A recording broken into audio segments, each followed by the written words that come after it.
Hello.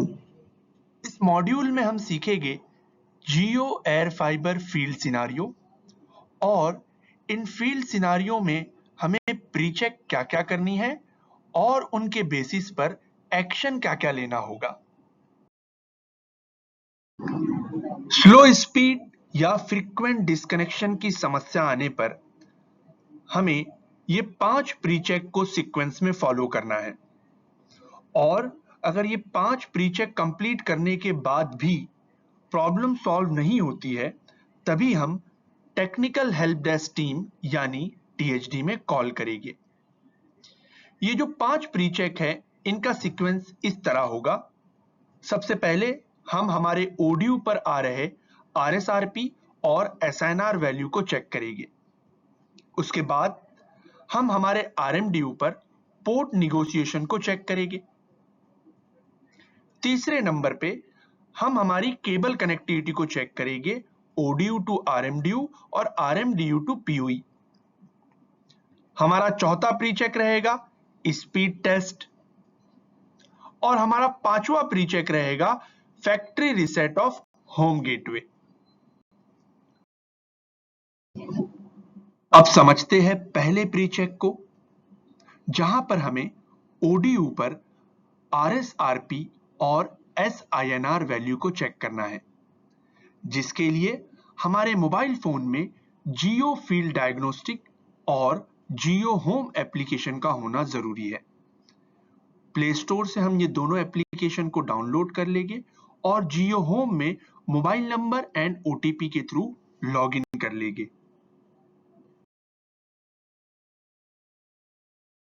जियो home application में login हो जाने के बाद अब हम जियो फील्ड डायग्नोस्टिक एप्लीकेशन को ओपन करेंगे और यहां पर हमें ध्यान रखना है, हमें यहां पर लॉन्च आइकन पे क्लिक करना है। क्लिक करने के बाद यहां पर हमें इंस्ट्रक्शंस मिलेंगे कि हमें हमारे ओडीयू को स्कैन करना है। अब हमें यहाँ पर ध्यान देना है कि हमारा ओडीयू इस समय एक्टिव हो, उसे पावर सप्लाई मिल रही हो। हम नेक्स्ट पे क्लिक करेंगे और ओडीयू के पीछे दिए गए क्यूआर कोड को स्कैन करेंगे। क्यूआर कोड स्कैन करने के बाद जियो फील्ड डायग्नोस्टिक एप्लीकेशन से हमें इंस्ट्रक्शंस मिलेंगे कि जियो होम एप्लीकेशन को ओपन किया जाए। क्लिक करने पर हमें यहाँ पर इंस्ट्रक्शंस मिलेंगे कि हमें ये सुनिश्चित करना है कि हमारा आउटडोर यूनिट एक्टिव है, यानी उसे पीओई के थ्रू पावर सप्लाई मिल रही है। नेक्स्ट करने के बाद अब हमें यहाँ पर हमारे मोबाइल फोन में ब्लूटूथ टेथरिंग ऑन करनी है और ओडियो के करीब ही रहना है, जहां पर हमें ओडियो के थ्रू एक पेयरिंग रिक्वेस्ट आएगी। हमें चेकबॉक्स को सेलेक्ट करना है और पेयर करना है। यहां पर हमें वेट करना होगा। ब्लूटूथ के थ्रू हमारा मोबाइल ओडियो से कनेक्ट हो रहा है। कनेक्शन स्टेब्लिश हो जाने के बाद हम जियो होम एप्लीकेशन में ओडियो के आरएफ स्टेटस को देख पाएंगे, जहां पर हमें दो पैरामीटर्स दिखाई देंगे। पहला कवरेज यानी आरएसआरपी और दूसरा एसआईएनआर। हमें यहां पर ध्यान देना है और सुनिश्चित करना है कि हमारे दोनों ही पैरामीटर्स के सामने ग्रीन कलर प्रेजेंट हो।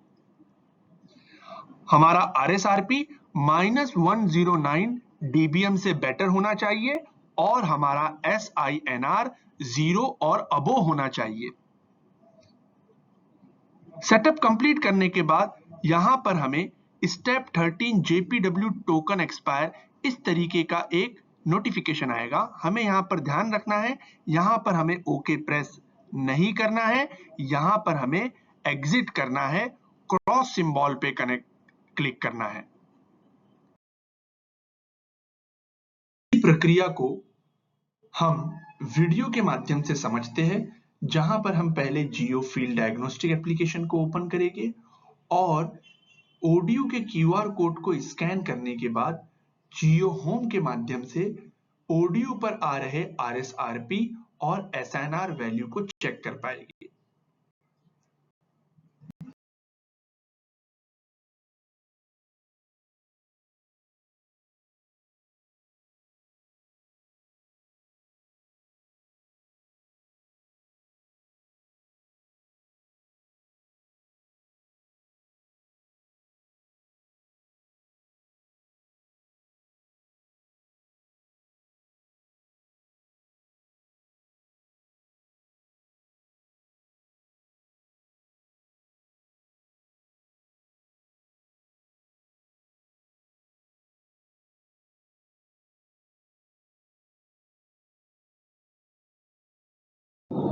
अगर हमारी RSRP SNR value permissible limit में नहीं है तो यहां पर हमें सबसे पहले दो इंपॉर्टेंट चीजों को सुनिश्चित करना है।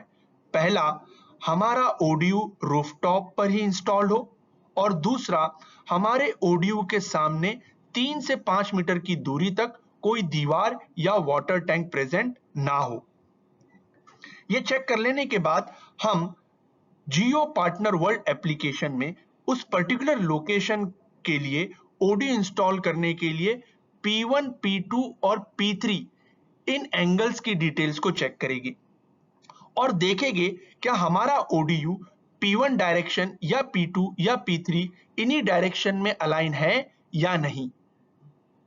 अगर नहीं है तो उसे P1 डायरेक्शन में अलाइन करेंगे और RSRP और SNR वैल्यू को दोबारा चेक करेंगे।